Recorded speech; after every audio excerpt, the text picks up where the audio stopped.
Oyez, oyez, pèlerines et pèlerins. Aujourd'hui, un podcast sur l'intuition et le mental. L'intuition et le mental sont les deux faces d'une même pièce. Et j'aimerais aborder avec vous l'équilibre et la notion d'équilibre entre ces deux aspects et ces deux notions que nous avons à l'intérieur de nous. Tout d'abord, je me présente si tu ne me connais pas. Je m'appelle Yalodisha Virginie, je suis accompagnatrice spirituelle métissée. J'accompagne les femmes et les hommes sur leur chemin de pèlerinage intérieur. Ce pèlerinage intérieur, c'est une invitation à se relier à son être profond afin de trouver une paix intérieure et une plénitude de l'instant, et tout en se reconnectant à plus grand que soi. L'intuition et le mental, les deux faces d'une même pièce. Comme le yin et le yang, ils ont besoin d'être en équilibre. Quand on sort de la dualité du bien et du mal qui oppose le fait de dire on a trop l'intuition ou le mental s'oppose à l'intuition et on est dans quelque chose de plus équilibré, on va regarder comment l'équilibre permet d'avoir un bon alignement. Pour toucher à cet équilibre, je vais parler d'équilibre entre l'aspect du mental, qui est la notion de réfléchir, et l'intuition, qui est notre partie qui ressent, moins rationnelle, moins argumentaire. Notre société honore le mental. Je pense, donc je suis.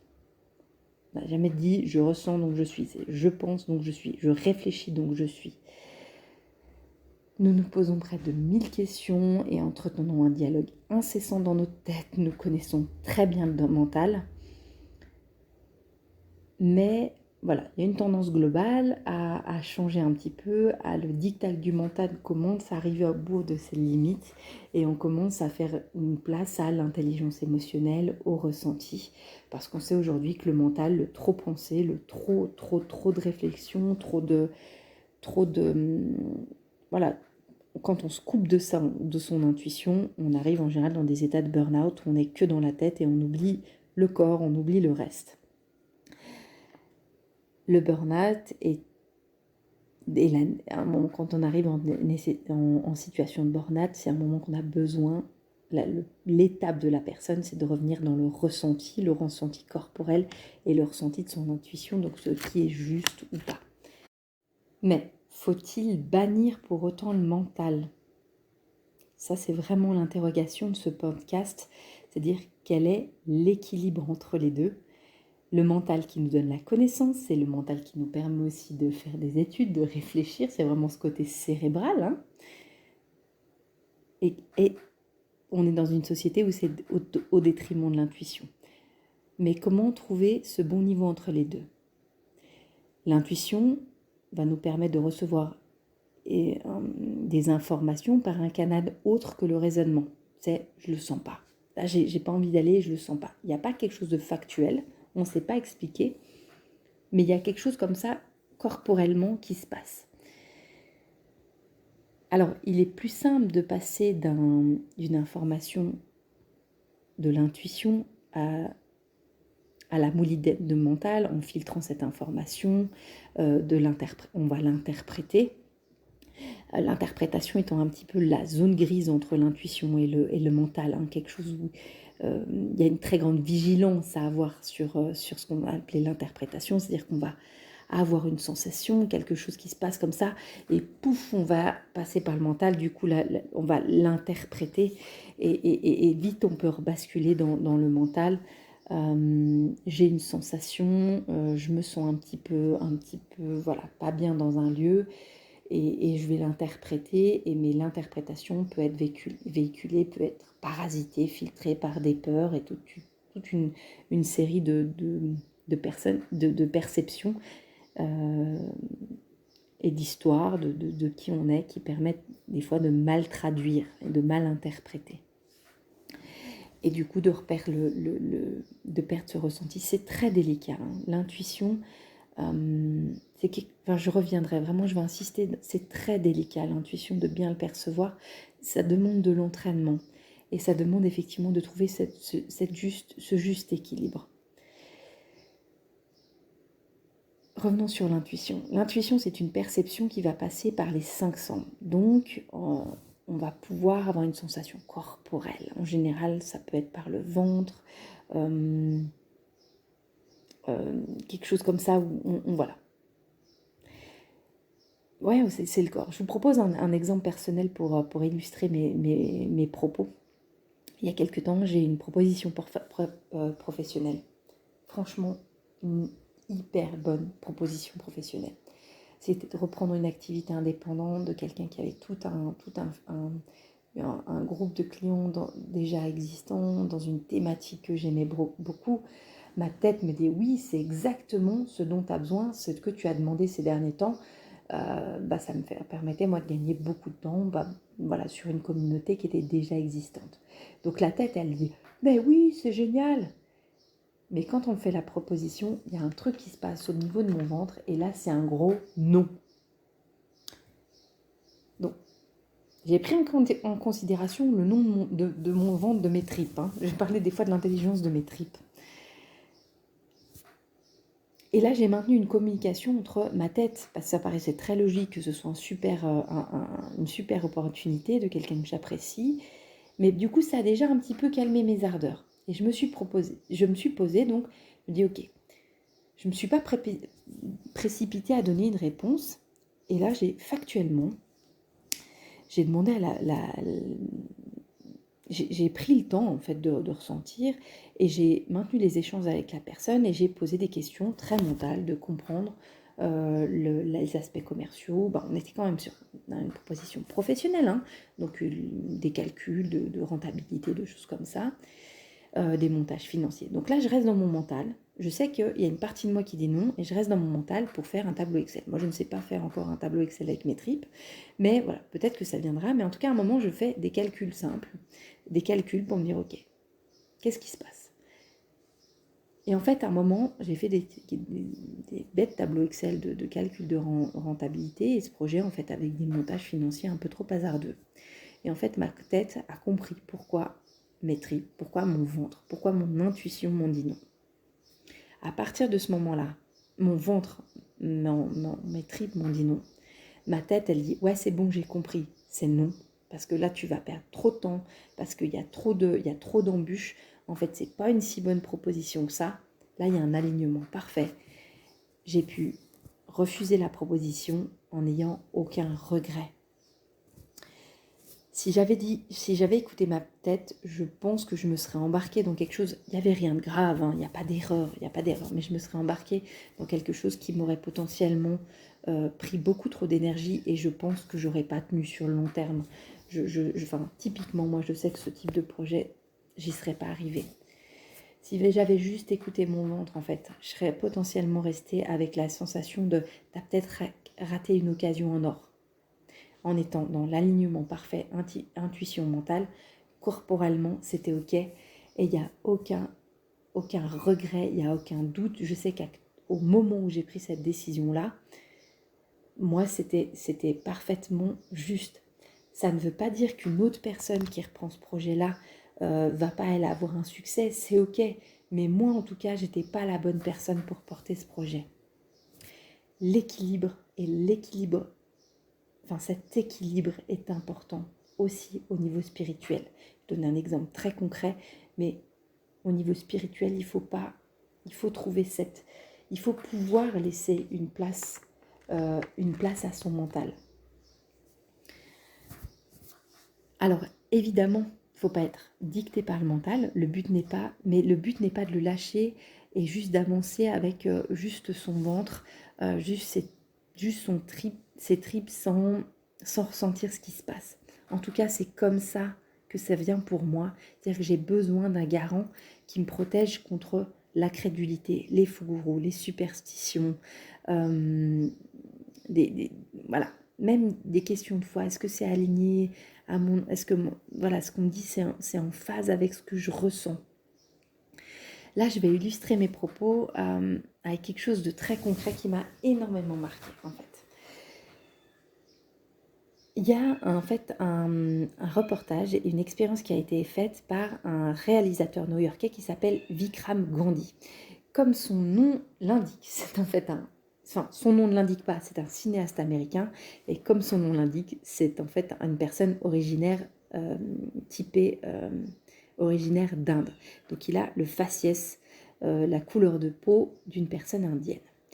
Il a réalisé un documentaire qui est une véritable expérience et une leçon en soi. En fait, il a consacré 6 mois de sa vie à faire du yoga et de la méditation, et il s'est laissé pousser du yoga méditation, il s'est laissé pousser les cheveux et la barbe, et il a pris l'accent, il s'est habitué à prendre l'accent typiquement indien qui parle anglais quand il parle. Il a conceptualisé et inventé une religion, en fait, pour s'inventer, à des fins de son reportage, une posture de gourou. C'est-à-dire qu'il a, il a essayé de trouver après des adeptes. Donc son expérience documentaire, c'est de dire qu'est-ce qu'il faut pour devenir un gourou. Donc il a pris une tenue, donc il avait le visuel de l'Indien qui est très à la mode, avec ses beaux cheveux longs, il ressemblait un petit peu à l'archétype, il ressemblait à Osho, qui est très, très connu, à plein d'autres guides spirituels. Donc il prend l'accent, il prend la tenue, il invente tout un monde symbolique sur du symbolisme existant. Il prend le home qui renverse, il le bascule, ça devient une sorte de trident, il s'en fait un bâton de pèlerin. Il va faire quelque chose d'hyper fort, c'est qu'en fait il va prendre des grands slogans d'entreprises américaines, mais comme Nike par exemple, et il va les traduire en sanskrit. Donc il va créer toute une série de mantras, par exemple Just Do It, il va le traduire en sanskrit et il va poser comme ça toute une série de mantras. Il va aussi avoir tout un discours de développement personnel, dans le documentaire, d'une banalité assez... voilà, quelque chose de très basique. Voilà. Donc il va s'imprégner aussi de ça. Et il va en fait arriver à se trouver des adeptes à sa grande surprise. Je rajoute juste une chose, c'est que Vikram à la base, c'est un très bel homme. Puis je pense que c'est pas rien. C'est un jeune homme qui a des très beaux yeux. Donc avec sa barbe, il y a quand même quelque chose de physiquement attirant dans l'homme qui peut faire déjà, je mets ce petit warning quand même, qui peut attirer toute une communauté de femmes. Mais pour revenir dans ce documentaire, il y a quelque chose de très touchant, c'est-à-dire que lui, il va trouver des adeptes. Donc lui, il sait qu'il joue, il ne se prend pas dans le... Voilà. Il va être souvent hyper mal à l'aise dans son approche, des retours, des feedbacks que les personnes vont lui faire. Il n'a pas un discours sectaire, il a vraiment un discours très ouvert. Il a même un discours qui va dire mais tu es ton propre maître. Il va inviter les gens à être leur propre gourou, mais il va quand même créer cette communauté derrière. Il y a des gens qui le suivent.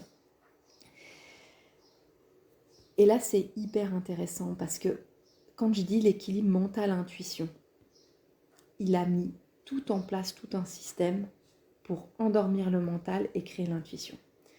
Ça, c'est vraiment ce que je veux illustrer comme propos sur la crédulité. Et ça, c'est hyper important. Donc, autant, il y a quelque chose, il y a c'est très ambivalent comme documentaire, parce qu'autant il structure, il sait qu'il joue, il sait qu'il a inventé un personnage, mais de l'autre côté, il rencontre des humains dans lesquels il va vivre des moments de grâce et d'amour, d'énergie. Il va rencontrer des belles personnes, ce qui va de l'autre côté le gêner encore plus. En fait, ce qui est intéressant, c'est que dans ce reportage aussi, c'est de regarder les adeptes. Et les adeptes, ça peut être toi et moi. Parce qu'en fait, ces gens, ils ressentent quelque chose quand ils sont face à cet homme. Et c'est là où il y a quelque chose de l'ordre de l'intuition qui les mène. C'est-à-dire, physiquement, je suis convaincue que c'est des personnes tout à fait saines d'esprit qui ressentent un véritable bien-être. Parce qu'il a créé l'ambiance autour. Il a créé une ambiance de méditation, de pratique de yoga, il y a des ambiances sonores.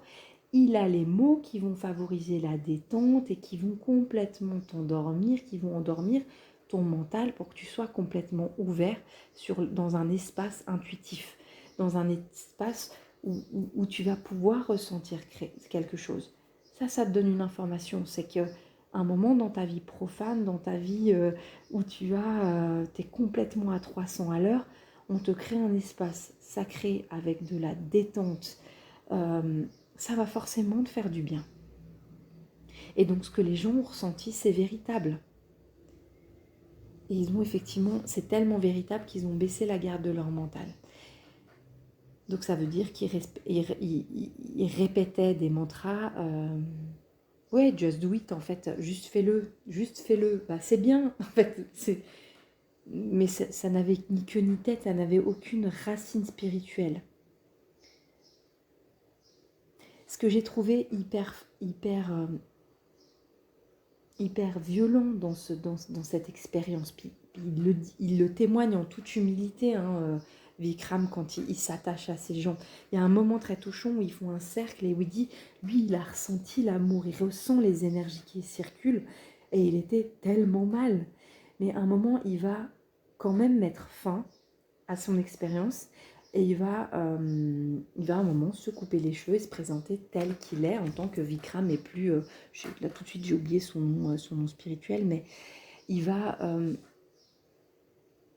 aller voir les sujets, expliquer et témoigner du fait qu'ils ont été les sujets d'une expérience.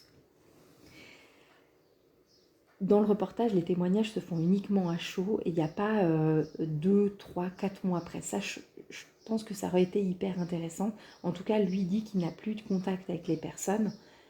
Moi, sincèrement, alors ça, c'est ma traduction, je peux imaginer la violence. Ça fait plusieurs mois que vous suivez une personne, un gourou, vous lui mettez votre confiance, vous lui attribuez toute une notion spirituelle. Il y a un sentiment de trahison qui doit être énorme. Vraiment, la sensation d'avoir été manipulé, parce que ça l'est d'une certaine manière. Et ça, on peut tous l'être. Et ce documentaire, il met en garde. Et pour moi, il illustre les propos de « tu as ton ressenti, c'est top. Tu as ton intuition, tu le mets en perspective de ton mental. » Parce qu'on peut endormir ton mental à te faire dire des mantras dont tu ne connais pas les mots, donc tu vas te répéter ton sans comprendre le sens, sans comprendre. Et moi, je peux te dire que rien que le fait de chanter des syllabes qui n'ont ni queue ni tête, vibratoirement, va forcément te faire du bien. Simplement, si toi, tu mets toute une notion spirituelle derrière, là, on n'est pas juste. Donc, toujours de bien poser des questions sur qu'est-ce qui sont proposés et attention aux mouvements spirituels où tout prend une langue un peu secrète que personne ne comprend. J'ai un peu avancé sur la question suivante, qui était qu'est-ce qu'il faut retenir de ce documentaire. C'est qu'il est facile de construire un gourou et une pensée spirituelle sur des banalités. Son discours, il est, voilà, ne regarde pas ce que les autres font, ça va être comme les gens sur Instagram qui vont dire « Ah, mais ne regarde pas la vie des autres sur Instagram, tout n'est pas parfait. » On le sait, voilà. Tu es ton propre guide intérieur, oui. Par contre, c'est quel cheminement, c'est ça qui est important. Donc, dans une ambiance, dans un endormissement, une musique qui va endormir tes 5 sens et qui va en plus créer un moment pseudo-sacré dans une vie profane qui est potentiellement surmenée, ça va ne serait-ce que t'amener du calme et t'endormir et créer du ressenti. Et c'est là où j'inviterai toujours à regarder les personnes dans leur partie sacrée et dans la vie profane. Je suis une personne qui ne croit pas qu'on soit 100% continuellement dans notre temps, dans notre quotidien, en train d'être dans une vie sacrée. C'est-à-dire que pour moi, il y a des moments. Je dis pas il est important de marcher sa parole, de rester cohérent. C'est une chose d'être cohérent, c'est une chose d'être dans des moments sacrés continuellement et 100%. Moi, en tout cas, je ne le suis pas. Et je regarderais ça chez un guide spirituel. C'est regarder le guide spirituel dans sa vie profane. Regardez Osho, c'est quelqu'un qui pouvait avoir des super discours, mais qui de l'autre côté se shootait à l'hélium. Et c'est quelqu'un qui avait un goût énorme du luxe et qui avait cette relation à l'argent très particulière, enfin en tout cas une notion du luxe où il était très peu accessible pour une élite de ses adeptes et qui, le reste de la plèvre de ses adeptes, en fait devenait constituteur de sa mégalomanie et de son sang complètement mégalomane. Là, je vais faire référence à un autre documentaire horrible qui est à voir, très bien fait, mais d'une horreur sur les gourous. C'est World Wide Country que vous trouverez disponible sur Netflix, qui montre le gourou et l'horreur qu'il en devient quand il est dans sa vie profane. Et en plus, tout le business qu'il y a autour. Je vous donne un autre exemple. Au Brésil, il y a un énorme guérisseur qui s'appelle, mais une célébrité, qui s'appelle Jean de Dieu, João de Deus au Brésil. C'est un homme qui a fait des miracles de guérison. Et il y avait des gens du monde entier qui allaient le voir au Brésil et qui était dans sa vie sacrée vraiment quelqu'un d'une très grande notoriété et qui avait du résultat. Mais dans sa vie profane, il n'empêche que ce monsieur qui avait des milliers d'adeptes, en fait, était un violeur avec des tendances pédophiles et qu'il est aujourd'hui en prison. Il y a des gens comme ça.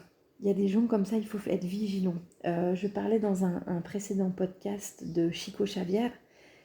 Chico Xavier, c'est quelqu'un qui avait des grands dons et qui, dans sa vie profane, est resté tout au long de sa vie employé communal. Et je pense que, c'est mon interprétation, je pense que de garder cette activité toute terrestre, toute banale, lui permettait de garder les pieds sur terre. C'est ça qu'il faut regarder, c'est ça la leçon à tirer, c'est dans votre pèlerinage, gardez les pieds sur terre.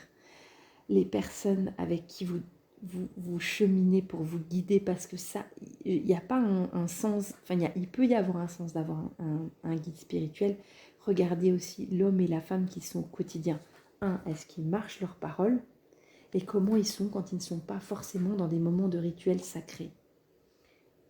Et regardez aussi leur zone d'ombre, parce qu'ils en ont forcément. Et c'est ok. Après, c'est vous. Est-ce que vous pouvez composer avec ces zones d'ombre ou pas? Je vais vous donner un exemple tout personnel aussi. J'avais donc mon père spirituel au Brésil qui, dans sa vie profane, il adorait les cancans. Et il se baladait, machin, dans le quartier. C'est ok, c'était sa zone d'ombre. Lui, il connaissait les cancans du quartier. Je pense qu'il en véhiculait aussi. Il aimait les histoires. Il avait ses petites vieilles qui lui parlaient de ces trucs. C'est ok. Il parlait pas des choses qui étaient en consultation avec lui. C'est les cancans de quartier, de qui a versé les poubelles, de quoi. Ça, c'était autre chose. C'était ok, moi, je pouvais composer avec cette zone d'ombre. Il avait aussi toujours des histoires d'amour dignes de Dallas, c'est-à-dire qu'il avait des femmes, ça n'allait pas. Voilà. C'est-à-dire que c'est pas le bel exemple de l'homme qui est marié depuis plusieurs années. Il avait ses histoires. Pour moi, c'était qu'il avait des histoires d'amour entre adultes consentants. Il y avait des fois il était jeté, des fois c'est lui qui jetait. Enfin, il avait ces histoires d'amour-là. Est-ce que c'était ok pour moi qu'il ait c'est quelque chose qui peut ne paraître pas stable? On est entre adultes consentants, les femmes elles étaient pas maltraitées, c'était ok. Enfin voilà, je le voyais aussi souffrir des deux côtés. C'était ok pour moi. Il représentait pas le modèle du couple parfait. C'était ok pour moi. En même temps, c'était touchant de le voir là.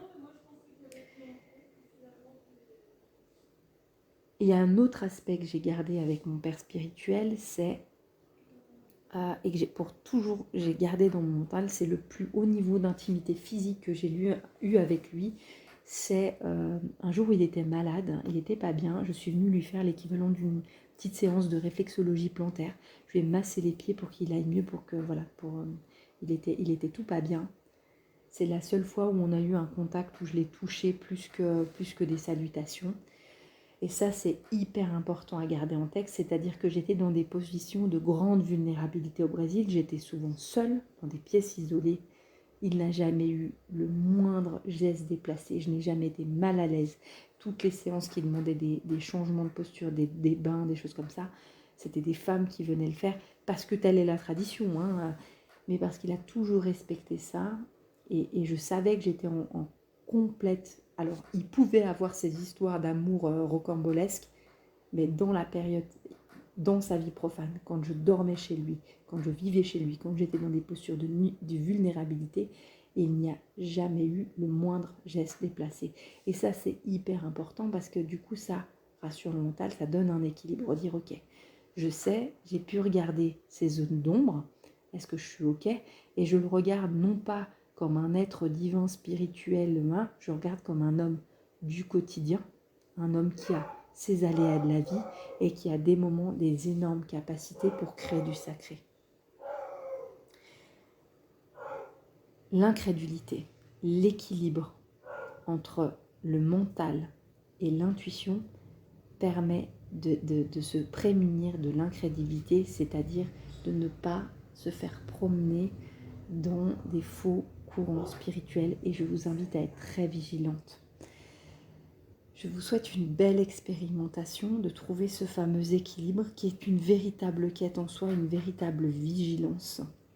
Mais je voulais remettre un petit peu l'église au milieu du village avec ce documentaire qui était très marquant, qui est un véritable...